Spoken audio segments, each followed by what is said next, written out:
દર્શક મિત્રો નમસ્કાર. આજે અમે અમરેલી શહેરનું જેને કહેવાય કે આન બાન ને શાન, જેને કહેવાય કે 21મી સદીના સાધનો, જે દરેક પ્રકારના કે 0થી લઈને 100 સુધીના સાધનો અહીં ઉપલબ્ધ છે એવી સમ્યક હોસ્પિટલમાં, જે BM ચોક ઉપર લીલિયા રોડ ઉપર આવેલી છે, સુખનારપરામાં જે હોસ્પિટલ આવેલી છે માનનીય દિલીપભાઈ સંઘાણીના ઘરની બાજુમાં. તો અમરેલીમાં જેને કહેવાય કે ઘર બેઠા ગંગા, કે જેને કહેવાય કે આપણે કંઈક પ્રોબ્લેમ થાય આકસ્મિક ગંભીર, કે જેને કહેવાય કે હાર્ટ એટેકનો હુમલો આવો, કે પછી મનોનો એક્સિડન્ટ થવું, કે સર્પદંશ થવો, તો જે 21મી સદીના સાધનો જે અહીં ઉપલબ્ધ છે, અને એ રાજકોટમાં જે સમ્યક હોસ્પિટલની જે મુખ્ય શાખા હતી એવું સાહસ અમરેલી શહેરની અંદર કરવામાં આવ્યું છે.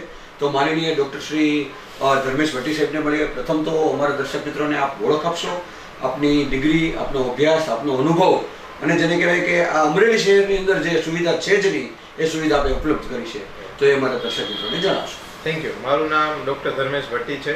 મેં ઇમરજન્સી મેડિસિનમાં સ્પેશિયાલિઝેશન MD કરેલું છે, અને મારી સ્પેશિયાલિટી ઇમરજન્સી અને ક્રિટિકલ કેરની છે. જે ગંભીર બીમારીઓની અને જે ICUની લેવલની સારવાર અને જે ઇમરજન્સી સારવારની જરૂર હોય એમાં મેં સ્પેશિયલાઇઝેશન કરેલું છે. મારું ભણતર છે એ BJ મેડિકલ કોલેજ અમદાવાદથી થયેલું છે. ત્યાર પછી મેં SRCP એટલે કે સિનિયર રેસિડેન્સીપ માટે એમ્સ હોસ્પિટલ દિલ્હીમાં અભ્યાસ કર્યો હતો. એના પછી મેં કોકિલાબેન હોસ્પિટલ મુંબઈમાં જોબ કરેલી છે, અને ત્યારબાદ સિમ્સ હોસ્પિટલ અમદાવાદમાં મેં એઝ એ કન્સલ્ટન્ટ ફિઝિશિયન તરીકે ત્યાં વર્ક કરેલું છે. અને ત્યારબાદ મારું જે હોમટાઉન છે રાજકોટ, ત્યાં મેં HCG હોસ્પિટલમાં તો થોડા સમય માટે ત્યાં સેવાઓ આપેલી છે, અને પછી મેં મારી આ સમ્યક મલ્ટીસ્પેશિયાલિટી હોસ્પિટલ રાજકોટમાં ચાલુ કરેલી છે. અત્યારે અમરેલી છે અમારી સેકન્ડ બ્રાન્ચ છે, જે સમ્યક મલ્ટીસ્પેશિયાલિટી રાજકોટમાં છે. એ જ ફેસિલિટી અને એ જ બધી વસ્તુઓ સાથે અમે એક જે એડવાન્સ આજના જમાનાની જે હોસ્પિટલો છે કે જ્યાં સાધન સામગ્રીથી લઈ અને જે નર્સિંગ સ્ટાફથી લઈ મેડિકલ ઓફિસર, જે ઇક્વિપ્ડ અને ટ્રેન્ડ બધા સ્ટાફની સાથે એક હોસ્પિટલ ચાલુ કરવાનું અમે એક સપનું જોયું હતું, અને એ સક્સેસફુલી અત્યારે અમે રન કરી રહ્યા છીએ. અને એના માટે હું આખા અમરેલી શહેરની જનતાનો અને અહીંયાના જે લોકલ ડૉક્ટર્સનો કે જેને અમારી પર વિશ્વાસ મૂકી અને અમારી પાસે સારવાર લેવા આવે છે એમનો ખૂબ ખૂબ આભાર માનું છું. અને ખાસ કરીને આપણે વાત કરીએ લેવલ 3 ICUની, તો કે લેવલ 3 ICUમાં ICU ફેસિલિટીમાં શું શું વસ્તુની જરૂરિયાત, જેમ કે એમણે કીધું કે 21મી સાધનો, તો આજના જમાનામાં મેડિકલ સાયન્સ એટલું બધું એડવાન્સ થયું છે. રોજ નવા જે છે સાધન સામગ્રીઓ, દવાઓ, ઘણી બધી વસ્તુઓ આવતી હોય છે, ઘણા બધા અપગ્રેડેડ ગાઈડલાઇન્સ આવતી હોય છે, ઘણા બધા રિસર્ચ થાય છે ઓલ ઓવર ધ વર્લ્ડમાં. અને એ બધી વસ્તુઓ આપણે જે સારવારના દર્દીઓને, જે ગંભીર બીમારીઓથી જે દર્દીઓ પીડાતા હોય છે, કે જેમને મલ્ટી ઓર્ગન ફેલિયર હોય, કે કોઈને જીવલેણ અત્યારે ઇન્ફેક્શનો લાગેલા હોય, કે કોઈને ઝેરી દવાની અસર હોય, અથવા તમે કીધું સર્પદંશ કે વીછી કરડી હોય, એવા કોઈ દર્દીઓને જ્યારે એના જે ટોક્સિન એ બધી વસ્તુના કારણે જે શરીરમાં અવયવોમાં ને એમાં નુકસાન થતા હોય છે, ત્યારે એમને બધા જ ઓર્ગનોને સપોર્ટ દેવાની જરૂર પડતી હોય છે, જેમ કે વેન્ટિલેટર છે, ડાયાલિસિસ છે, ECMO છે, આવા બધા મશીનરીની રિક્વાયરમેન્ટ થતી હોય છે. તો આ બધી વસ્તુઓની સુવિધાઓ ઉપલબ્ધ કરવી, સાથે સાથે જેટલા બી નર્સિંગ સ્ટાફ છે, જેટલા બી અમારે ડૉક્ટર્સની ટીમ છે, એ બધા લોકોને ટ્રેન કરવા, કે જે એમનું નોલેજ છે એ અપગ્રેડ કરવું, અને એમને આ બધી વસ્તુઓને બીમારીઓમાં જે સારવાર આપી શકે એવી સક્ષમ ટીમ ઊભી કરવી, એ જ અમારો એક બહુ મોટું સપનું હતું, અને એ અત્યારે છેલ્લા ઘણા વર્ષોથી આપણે સક્સેસફુલ કરી શકીએ છીએ. બિલકુલ સાહેબ, ખાસ કરીને મને એક્સિડન્ટ થાય ત્યારે આખું પરિવાર ચિંતામાં મૂકાય છે કે આપણે ક્યાં જવું, કે ભાઈ મને બ્રેન સ્ટ્રોક થાય, કે પછી મને એક્સિડન્ટ થાય પછી મગજનો ફોટો પાડવો, કે પછી હાડકાને કાંઈ પ્રોબ્લેમ થયો એનો ફોટો પાડવો, અને એના વિશે મને કેટલું BP છે, કેટલું હાઈ BP છે, કેટલું લો BP છે, કે પછી કોમામાં જતો રહે, આવા બધા ગંભીર રોગો હોય જે આકસ્મિક રીતે લોકો ચિંતામાં, આખું ઘર ચિંતામાં મુકાય છે કે શું કરવું. તો જે મને દાખલા તરીકે આપણે ફોર એક્ઝામ્પલ એક્સિડન્ટ થયું ને હાડકા ને એટલા બધા જગ્યાએ ફ્રેક્ચર આવ્યું છે, કે એનું આખું વિચારવું, એનું આખું એનાલિસિસ કરવું, એને ઉપર આખું પૃથ્થકરણ કરી અને આપણી ટીમ જે કામ કરી રહી છે, કે કે ભાઈ એમાં 24-48 કલાકમાં નિર્ણય આવી જાય કે આ વસ્તુ છે આનું ઓપરેશન કરવું પડશે ને આટલા બધા આપણી પાસે સાધનો છે. તો જે ગંભીર રોગનું જે આપણે સ્પેશિયલ એના ઉપર જ ફોકસ કરેલું છે કે ભાઈ ગંભીર રોગ હોય એના ઉપર મેં આખું રિસર્ચ કર્યું છે કે ભાઈ એમનું કેટલું હિમોગ્લોબિન છે કે એનું કેટલું બીપી છે કે એનું આખું એનું ફાઇલ બને કે ભાઈ 0 થી લઈને કે આ દર્દનો મૂળ રોગ શું છે, તો એના ઉપર કેટલું ઓપરેશન કરવું એ આપ જે ફોકસ કરી રહ્યા છો તો એ મારા દર્શક મિત્રો જણાવશો. હા, બહુ સાચી વસ્તુ, બહુ સારી વસ્તુ કીધી કે આજે કોઈ બી આ રીતે કોઈ ગંભીર બીમારી હોય, જેમ કે એક્સિડન્ટ થયું હોય કે કોઈ લકવો આવ્યો હોય કે કોઈ બ્રેઇન સ્ટ્રોક આવ્યો, તો આવા બધા દર્દીઓમાં સમય બહુ ઇમ્પોર્ટન્ટ થઈ જાય છે. કારણ કે જે સ્ટાર્ટિંગના જે આઈડિયલી એને ગોલ્ડન અવર રૂલ્સ કહેવામાં આવે છે. ધારો કે એક્સિડન્ટ થાય અને વધારે પડતું લોહી વહી જાય, બરોબર, ત્યારે શરીરમાં લોહીની ઉણપના કારણે એના અવયવ ઉપર નુકસાન થાય, બરોબર. પ્લસ જેમ કે હાડકાના ફ્રેક્ચર થયા છે, તમે જેમ જણાવ્યું છે, મોટા હાડકાના ફ્રેક્ચર થયા હોય તો એ હાડકાની અંદર જે હાડકાનો માવો હોય ત્યાંથી ફેટ એમ્બોલિઝમ થાય. એ ફેટ એમ્બોલિઝમ એક જીવલેણ કોમ્પ્લિકેશન છે મોટા હાડકાના ફ્રેક્ચરો, બરાબર છે. પ્લસ જે કીધું કે મગજમાં જે વાગી ગયું હોય કે તો મગજમાં વાગી ગયું હોય તો બ્રેનની અંદર હેમરેજ હોય કે એની એ બધી જે સારવારો છે એ જો અમુક સમયની અંદર કરવામાં આવે તો આપણા શરીરમાં જે ઈજાના કારણે જે નેગેટિવ જે બધા ફેરફારો થતા હોય એને તમે વહેલા અટકાવી શકો અને પ્લસ જે કોમ્પ્લિકેશનો છે એને અટકાવી શકો. જો વહેલી સારવાર કરીએ તો આજે બધા કોમ્પ્લિકેશનો એને અટકાવી શકો છો. અને એવું કહેવામાં આવે કે જો તમે ગોલ્ડન અવરમાં દર્દીની ટ્રીટમેન્ટ કરી તો દર્દીની બચવાની શક્યતા, આ ગંભીર જે બીમારી હોય કે કોઈ એક્સિડન્ટ હોય એમાં બચવાની શક્યતા છે ને એમાં ઘણો બધો વધારો થઈ જતો હોય છે. આપણે ઘણીવાર એવું જોયું છે, સાંભળ્યું બી છે કે એક્સિડન્ટ થયું હતું, વાગી ગયું હતું, એમ્બ્યુલન્સ મોડી પહોંચી, હોસ્પિટલ પહોંચાતા દર્દીનો જીવ જતો રહ્યો હતો. કારણ કે ત્યાં સુધીમાં એટલું બધું લોહી વહી ગયું હોય છે શરીરમાંથી કે દર્દીને પ્રાથમિક સારવાર મળે એ પહેલાં દર્દી એનો જીવ ગુમાવી દેતા હોય છે. એટલા માટે એ સમયે આપણા માટે બહુ ઇમ્પોર્ટન્ટ થઈ જાય કે આપણે એમાં જે ટ્રોમા માટે જે એડવાન્સ ટ્રોમા લાઈફ સપોર્ટ કરીને કોર્સ આવે છે, અમે બધા એ કોર્સ કરેલા હોય છે અને એ કોર્સના આધારે જે આ લોકોનો જીવ કઈ રીતે બચાવો એની અમે સ્પેશિયલ ટ્રેનિંગ લીધેલી હોય છે. પ્લસ એમાં એના કારણે એ બધી જે છે એ નોલેજ છે એ અમે એપ્લાય કરીને દર્દીને વહેલી તકે સારી સારવાર આપીને દર્દીને અમે જીવલેણ કન્ડિશનમાંથી અમે બચાવી શકતા હોય છે.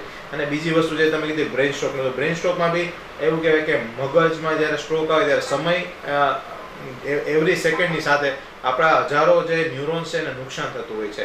એટલે સમય છે એ જ મગજ છે, એ સમયે એવો શબ્દ વાપરવામાં આવે છે. એટલે તમારે યુ ટુ એક્ટ ફાસ્ટ, કે જેટલી ઝડપથી આપણે એનું નિદાન કરીએ. અને બ્રેઇન સ્ટ્રોક છે એ બે પ્રકારના હોય છે, એક હેમરેજિક હોય છે, એક ઇસ્કેમિક હોય છે. હેમરેજિક મતલબ કે જેમાં મગજની નસ ફાટી જાય છે એના કારણે સ્ટ્રોક આવે છે. ઘણીવાર મગજની નસમાં લોહી ગંઠાઈ જાય એના કારણે સ્ટ્રોક આવતો હોય છે. જો જ્યારે મગજની નસ ગંઠાઈ ગઈ, લોહી ગંઠાઈ ગયું હોય અને જો તમે એની સારવાર પહેલા 3.5 કલાકની અંદર કરો તો જે લકવાવાળા દર્દીને તમે 70% લોકોને સંપૂર્ણ રીતે એમાંથી બહાર કાઢી શકો છો. પણ જ્યારે ઈ સારવારમાં 3.5 કલાક વહી જાય છે ત્યારે મગજના સેલ છે એને ઇરિવર્સિબલ ડેમેજ થઈ જાય છે.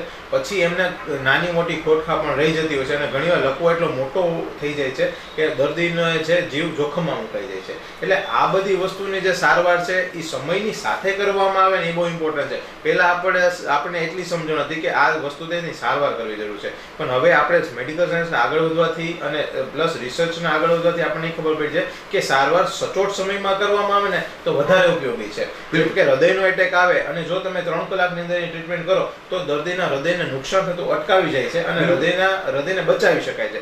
માની લો કે એ જ સારવાર તમે 12 કલાક 24 કલાક પછી ગઈ તો હૃદયમાં થોડું પમ્પિંગ નબળું થઈ જતું હોય છે ને એ બધું, અને આગળ જતાં પમ્પિંગ નબળા થવાના કારણે દર્દીઓને જે ચાલવાની કામ કરવાની ક્ષમતામાં ઘટાડો થઈ જતો હોય છે. પ્લસ એને શ્વાસની તકલીફો રહી જતી હોય છે. આપણે ઘણી વખત એવું સાંભળેલું બી છે કે દર્દીને હૃદયનો એટેક આવે તો પણ શ્વાસની તકલીફ તો હવે જતી જ નથી. ભલે એન્જિયોગ્રાફી કરે, એન્જિયોપ્લાસ્ટી કરે કે બાયપાસ સર્જરી કરે, પણ એને શ્વાસની તકલીફ તો છે જતી જ નથી. એનું કારણ એ છે કારણ કે જે ગોલ્ડન અવરમાં જે ટ્રીટમેન્ટ થવી જોઈતી હતી એ એમને ટ્રીટમેન્ટ નથી મળી શકી. એના કારણે હૃદયમાં નુકસાન રહી ગયું છે અને એના કારણે બધા પ્રોબ્લેમ થતા હોય છે. મુખ્ય સમય છે કે ભાઈ ટાઈમ આવી જવું હોય. એટલે સમય ઉપર આવી જવું ને સમય ઉપર એ પ્રકારની સારવાર મળી, આ બંને વસ્તુનું જે સમન્વય છે એ બહુ ઇમ્પોર્ટન્ટ હોય. બિલકુલ બિલકુલ, ખૂબ સરસ. સાહેબ, અત્યારે ચોમાસાનો સમય છે એટલે ખેડૂત ભાઈઓ મને એને નિંદામણ ને પછી મને માંડવી ઉપાડવી, તલ ઉપાડવાની, એમાં સર્પ જેને કહેવાય કે સર્પદંશ થતા હોય છે, પછી વીંછી કરડતા હોય છે કે પછી મને બાળકો રમતા હોય તો ત્યારે એવું બનતું હોય. ક્યારેક રાત્રે 2 વાગે બની જાય તો ઘણીવાર અશિક્ષિત લોકો કે ભાઈ મને દોરા કરાવો ને આમ કરો ત્યાં માનવી જે કે જતો રહ્યો કિંમતી જીવનનો. તો જે આપ ગંભીર રોગોના જે આપ સ્પેશિયાલિસ્ટ છો એના વિશે આપ એનાલિસિસ કરી રહ્યા છો, પૃથ્થકરણ કરી રહ્યા છો ને એના વિશે આપ ફોકસ કરી રહ્યા છો. તો જો મને જ્યારે એમ કે સર્પદંશ થાય કે વીછી કરડે કે એવું કંઈ પ્રશ્ન બને રાત્રા 2 વાગે કે પછી એની ટાઈમ, તો એ માટેની આપની પાસે શું સમન્વય સમ્યક હોસ્પિટલમાં શું સુવિધા છે અને તાત્કાલિક જ એટલા ટાઈમે એને ટ્રીટમેન્ટ મળી જાય? હવે જો તમે જે સર્પદંશની વાત કે વીછી કરવાની વાત કરી, તો એમાં 2 પ્રકારના ટોક્સિન હોય છે. એક ન્યુરોટોક્સિન હોય, હિમેટોટોક્સિક હોય છે, બરાબર? એટલે જે બી સાપ હોય એ અમુક એનું ઝેર છે કે આપણી નસો ઉપર અસર કરે છે, અમુક આપણા લોહી ઉપર અસર કરે છે. તો જે પ્રકારનો સાપ કરડ્યો હોય એના પ્રકારે એની અસર જોવા મળતી હોય છે. મોટા ભાગના ઘણી વખત 40 થી 50% જે કરડવાના કેસીસ હોય એ ઝેરી સાપના કારણે હોય છે, અને બાકીના જે છે સાપ ઝેરી ના હોય એવા કારણે બી સર્પદંશના કેસીસ આવતા હોય છે.